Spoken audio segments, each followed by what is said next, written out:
April 15th, 1947. Jackie Robinson walks onto Ebbets Field in Brooklyn, the only black player in an all-white league. The All-American game was sending a message to all of America. The status quo is going to change. Now, many of his teammates were opposed to it. He had to endure boos and catcalls from the crowd. Opposing pitchers would aim at his head. But one man went a different way. Pee Wee Reese, a white man from Kentucky, the shortstop, walked over and put his arm on Jackie's shoulder. The crowd fell silent. Years later, in 1997, Major League Baseball retired Jackie's number. Number 42 hangs in every Major League park in recognition of his struggle to integrate baseball. Pee Wee's gesture helped us expand our understanding of race. If we could have looked at an individual's DNA back in 1947, I can bet you that almost everyone in that stadium would have assumed that Jackie Robinson's DNA looked quite different from Pee Wee Reese's, because look how different they are. Well, the technology does exist today. Are there biological differences between the races? What do you think? Well, let's have a look. The Eyes of Nye.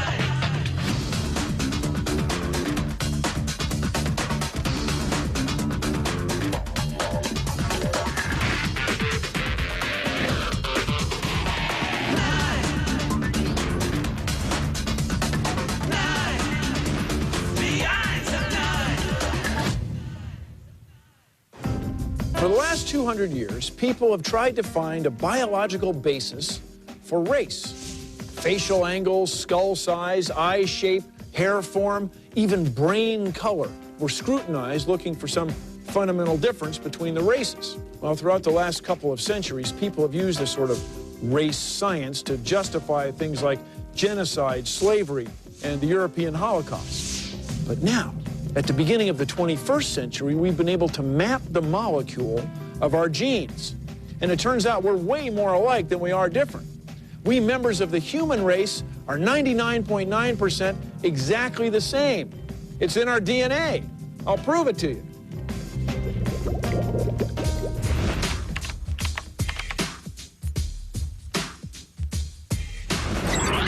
Now, you know where you're from. That's right, Nye of Denmark. That's the Nyes. And here's my picture. We have a coat of arms from back in the day. So that's one bit. What about the other bits? Well, my grandmother is from France. So, overall, you have any sense? Where do you think you're from? Well, Europe. Europe. Yeah, Northern Europe. So should we see if we can figure out where you're from on the basis of your DNA? You know real well on the basis of your history. Well, that's only, though, a few hundred years. Yeah, that's short.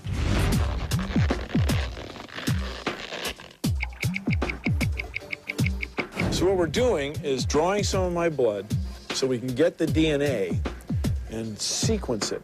And we can compare those sequences to populations of people around the world and get an idea of where my ancestors came from. It's just nothing but fun.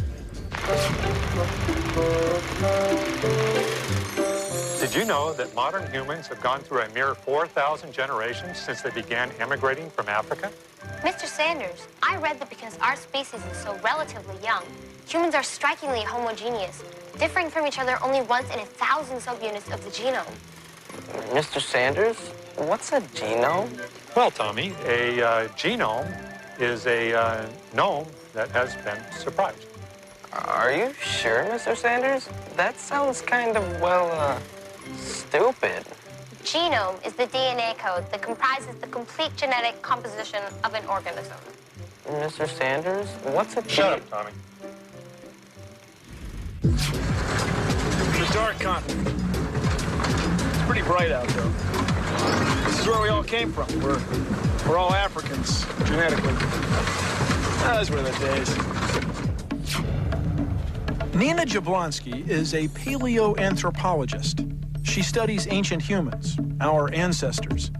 Like most scientists, she subscribes to the theory that all humans, no matter where they live today, are of African descent. Until recently, scientists have had to rely on fossils and cultural artifacts to study human origins. But now, by studying DNA evidence, we have found genetic variation in human populations the world over, with the greatest genetic variation among people in Africa. So humans have probably been evolving there longer than anywhere else. By understanding the evolution and migration of human ancestors, we can also begin to understand the evolution of human skin color.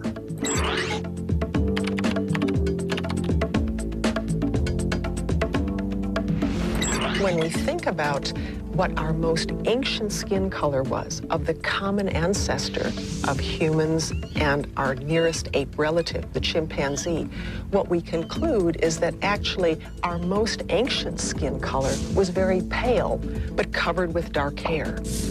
But fairly soon in human evolution, around 2 million years ago, humans lost that chimp-like covering of hair when they became much taller in stature and became more active in open environments in equatorial Africa. So you're saying being more active made you hotter? Made you hotter. So you lost your hair? That's right. You needed to sweat effectively and you lost your hair. But as soon as you had a naked, sweating skin, you had to do something to protect it. And at that time, we theorized that humans became very darkly pigmented. Based on DNA evidence, most scientists agree that humans started out here in Africa about 150,000 years ago. And people get restless. Maybe there were disputes, the neighbor kids playing their drums all night. Whatever. They started to move. And the first migration was about 80,000 years ago. There's about 4,000 generations. And people went this way. Here, Mesopotamia. People stayed here for a while, about 50,000 years, and then they started to spread all over Eurasia. And during one of the ice ages, people could make the leap across the Bering Strait and colonize the New World. Now, our ancestors back in Africa were clever. They were smart.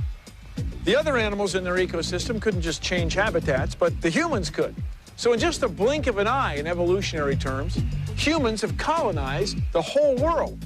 Now, since we all have the same ancestors and we're all the same species, why do we look so different? This is a map that shows the relationship between the known skin colors of indigenous peoples of the world relative to ultraviolet radiation. The most ancient human populations of the old world have very, very dark skin here at the equator. Why would you ever lose your dark skin? You got dark skin, you're protected from the sun. That's right. So you go rambling, why would it ever change? That's right. It's a great adaptation to high levels of sunlight because the melanin pigment is a natural sunscreen that protects your skin and other organs from damage. Ultraviolet radiation is mostly harmful to organisms on Earth, but it turns out that if you have skin that is too dark, you can't do something else very important in your skin. And what's that? Which is to produce vitamin D in the skin. So the sunlight does something to chemicals that make us produce our own vitamin D. That's right. When ultraviolet B radiation, relatively short wavelength radiation, impinges on the skin, it penetrates and produces the precursor of vitamin D, and then the final stage of conversion to vitamin D is actually done in the kidneys by the body. Vitamin D is really important because it allows us to make use of the calcium that we ingest. Now, what do you need calcium for? Building a strong skeleton. Your mom always told you, drink your milk. Well, you have to have vitamin D in order to make use of the calcium in milk and other sources. It also helps to enhance the function of your immune system.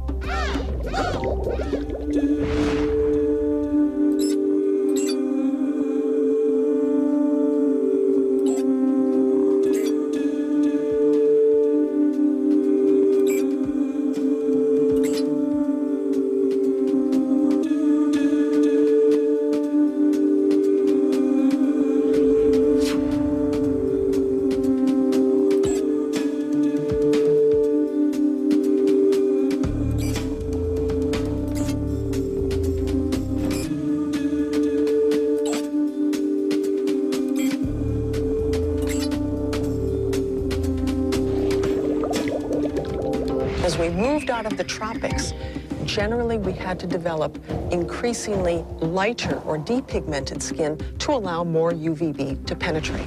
Ultraviolet radiation is a real two-edged sword. It actually breaks down folate. What's folate? Folate is a vitamin that belongs to the B vitamin group, and it's needed for production of DNA in the body. So folate is monumentally important for all processes in the body that require new DNA and cell division. So this is the balancing act. That's right. Human skin color is a balancing act between shielding the body from the mostly harmful effects of ultraviolet radiation while allowing just a little bit of sort of good ultraviolet radiation to penetrate the skin, to make vitamin D. So that's where the balancing act comes in. So, if you're near the equator, human skin is dark. Right. If you get farther from the equator, human skin gets lighter. That's right. As we balance. But then when I look at this map, there's some unusual patterns. There are some interesting exceptions, and one of the most important exceptions is in the New World, especially in equatorial parts of Peru and the Andes and Chile. These people are moderately dark, but not nearly as dark as we would predict, probably for a few good reasons. Humans didn't get to this part of the New World until maybe 15 or 20,000 years ago. It's just the other day. It's just really the other day. And so the recent migrants, plus when they migrated here, they came with lots of gear. They had clothes on. They were able to make shelters. They had lots of sophisticated ways to buffer themselves against the environment. Hey, a white dude has lighter skin, right? Because they live where the sun doesn't shine much, like Scotland and Germany and Sweden. You know, they up there just begging the sun. Oh, please, sun, shine on me so I can make some vitamin D. Oh, please, I can get vitamin D in a cold place like this. And now see a black dude's like, hey, son, I got melanin, all right? Bring it on, bring all the sunshine you want. What is this business of the founder effect? What's really interesting is that founder effect is basically happens in any population of organisms when the population size is reduced greatly. And so your gene pool is cut. Now, why that's interesting in human evolution is that at various times in our history, humans either moved around in small groups or their populations were reduced to very small numbers as a result of environmental change. Remember that a lot of modern human evolution occurred during the real tough times of the last ice age or the penultimate ice age. I don't remember it so well, but I think they were tough times. They were very tough times. Our species went through some extraordinary population bottlenecks at that time. Some populations were eliminated entirely, but others would have survived with just a few founders. And so this becomes a major factor in understanding modern human evolution, because not only do we have adaptations to the environment, but you have this constriction of the gene pool occurring at various times that resulted perhaps in some of the more unusual characteristics of humans that we don't really quite understand. For instance, in Asian populations, the appearance of the so-called mongoloid eye fold that distinguishes many East Asian populations. Now, there have been some explanations offered that that eye fold protects from strong winds, but it's also easy to imagine that that's a characteristic that might have evolved early in the population history of East Asian humans, and that population then becomes the founding population for all of the rest of East Asians that have that characteristic. You've got a classic Northern European physiognomy. You have a very Northern European skull. Very narrow. Okay, look, I'm very attached to it, okay? You're not going to get it right now. Don't worry, we won't put you in the specimen container quite yet. Quite yet. In almost every one of your cells, you have some of this. Not paper, DNA, deoxyribonucleic acid, the famous double helix, the molecule that provides all the information to make a living thing, like you or me. And there are a lot of instructions. If your DNA were this wide and it could be uncoiled, it would stretch halfway around the world, from New York City to Perth, Australia. Amino acids are arranged on the DNA molecule like rungs on a ladder. And using careful techniques, scientists have figured out the order or sequence of the rungs. Now, certain sequences, certain pieces of the DNA are what we call genes. And genes do an important thing. They provide the instructions for making proteins. See, you're made of proteins. Your bones, muscles, and skin, even your blood cells, are all made with instructions that come from your genes, which are pieces of your DNA molecule. And that includes you, pal. In this tube is your DNA, which we prepped from the blood that we drew this morning. This is your genetic code in one tube. So we're going to sequence the markers. Yeah, that's right. We're going to find out how long your stretch of DNA is in the region of several markers. And then what will that tell us? That'll tell us exactly what you've inherited from your parents in those regions, and also maybe your continent of origin. My continent of origin. Exactly, yeah. Is carried around in my DNA, carried along without really changing anything. Exactly.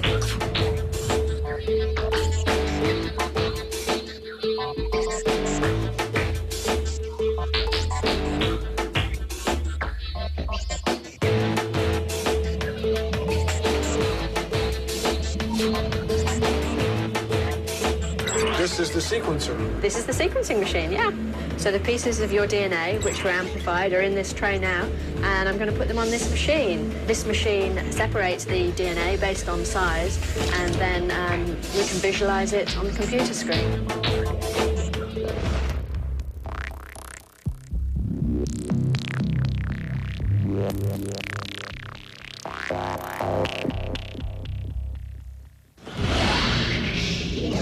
DNA is like a cookbook.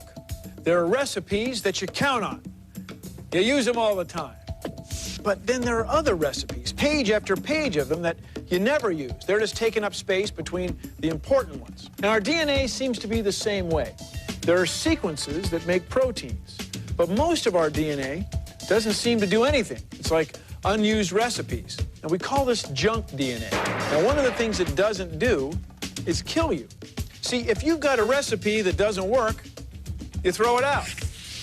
Well, if you have DNA sequences that are making proteins that are doing things wrong, well, you end up with an individual that can't survive. But the junk DNA that isn't doing anything wrong. So there isn't any evolutionary reason for it to go away. It sticks around. And our ancestors passed these junk DNA sequences from generation to generation.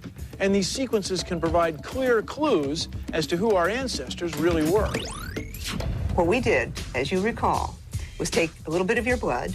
We took a little bit of DNA out of that blood, and Vanessa sequenced several bits of genomic DNA from you. Dr. King's lab has data for DNA sequences from populations around the world. They represent indigenous populations, people who have been living in one place for a very long time. The different colors in the pie charts represent different lengths of the genetic marker in that specific sequence. So we compared 7 of my DNA sequences with 19 different populations around the world. You, Bill, are always colored red and yellow. I'm red and yellow. You're always red and yellow. So you have a length that corresponds to red, and you have a length that corresponds to yellow. So your task is to decide which population you are the most similar to, knowing that you have a red and you have a yellow. Okay, so this is just, I could be anybody. You could be anybody. Okay. We got a little red there, not so good here, but none of these are, actually, on this, that's pretty red. That's redder. It's a pretty complicated rig, isn't it? That's the way evolution is, and it doesn't have intent. Yeah, so it you happens can't... and then it selects. It's hard to believe that as obvious as you might think race is, when my DNA is laid out next to the rest of the world, it's very difficult to see where I'm any different from a Bantu or a Chinese person. So you have picked, Bill, Sardinians. That island out there in the Mediterranean. Right? Okay. Japanese. Uh-huh. And? Algeria. Algerians. Of course I have. Well, that's pretty reasonable, Bill. Here are the French. You did not pick the French. Did not pick the French. I started to. Well, what have we learned from this, Bill? That you can't tell. You can't tell with 7 different DNA segments, can you? Well, how about this? I can't tell visually using these charts from 7 different DNA markers. I don't disagree with your choices at all. It's, if we had determined your sequence at, say, 400 markers, then I think we would have had more information. But what this says to me overall is that those features of race that we're all very good at picking up, skin color and hair color and eye shape and eye color, which are certainly genetic, are absolutely real, but they're not representative. These are representative bits of DNA. And these bits of DNA are absolutely shared, population to population. 93% of the entire world's variation you find in every population. If we compare two Africans by any measure except skin color, we'll find as much variation between two Africans as we will between someone from Africa and someone randomly selected from somewhere else in the world. From Japan. Sure. Right. Skin color is determined by sequence at a gene called the melanocortin receptor locus. Humans have this sequence. Cows have this sequence. Mice have this sequence. Mammals generally have this sequence. Cows vary in skin color and consequently in fur color, just like humans do. Cows do not care. Cows don't judge each other based on the color of their cow hides. No, why is that? Because they're cows. They're all the same species, and they know it. Or they act like they know it. Hey, you're not going to meet a cow racist. It's not going to happen. See, they're just cow friends there, enjoying a meal together. You know what? Maybe the cows don't overthink it. Maybe that's it. What does all this variation mean about race? To me, it means that people vary enormously from each other, and that the great majority of that variation is shared by everyone. And that the features that we can easily detect when we look at people from what we call different races are important but extremely superficial features based on a very small number of genes that have been selected during human evolution.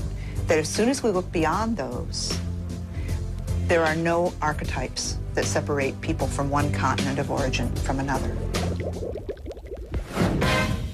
A long-distance phone call to an old racist buddy, $2. Refreshments for a white power meeting, $10. Explaining to a racist that all people have the same genes and that our external appearance, which is used to classify us into races, represents only 0.01% of our genes. Priceless. Telling a racist that we all come from Africa, really great.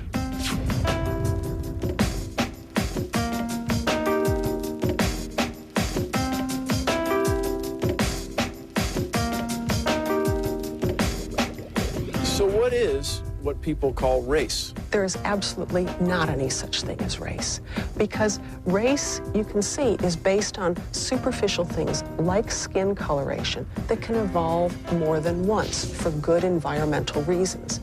Race is a most unfortunate social construct. There's no biological basis to this whatsoever.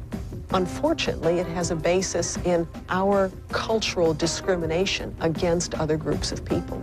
And that varies from one country to another depending on its history. When you begin to understand this, like you begin to understand the evolution of skin color, all of a sudden, the fallacy of this concept becomes transparent. And you realize this is entirely meaningless. Jackie Robinson looked different from Pee Wee Reese, but they were both Brooklyn Dodgers. So if race isn't biologically determined, what is it? Well, the world used to be small. We were one tribe. Then the world got big. Our tribe spread out, ultraviolet light changed our skin, and we found things to fight about. Well, now it turns out we're still all the same. We're still one tribe, one race, the human race. See, race is a social construct, and it's something we can deconstruct if we choose to. See, the more we learn about each other, more we'll share, and the more we'll have in common. That's the way I see it, and I'll see you next time on The Eyes of Nye. Go around the world. The Eyes of Nye. The Eyes of Nye. We've covered a lot of ground, but it's just the tip of the iceberg. Check out eyesofnye.org for more cool science.